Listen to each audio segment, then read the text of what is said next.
har vi så vores solcelle, og vi har en lille mølle, som vi så vil få til at rotere ud fra solcellens energi. Så forbinder vi solcellen til møllen med ledninger,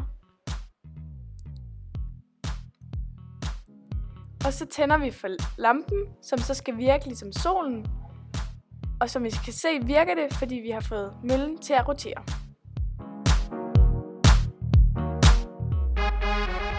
Vi tager igen vores solcelle og forbinder den til et voltmeter ved hjælp af krokodillenæb.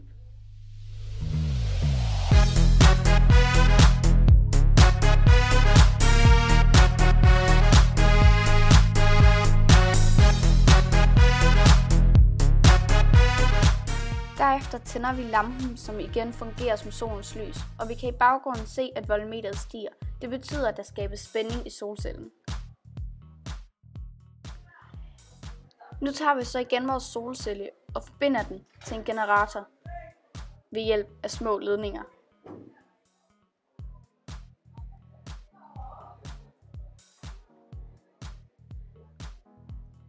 Vi laver derefter en serieforbindelse til et LED-lys og tænder igen for lampen.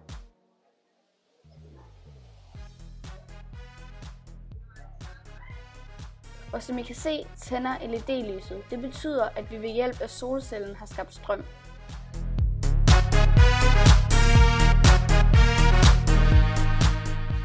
Her har vi vores solcelle igen, som vi så kobler til en lille pære ved hjælp af krokodillenæbene.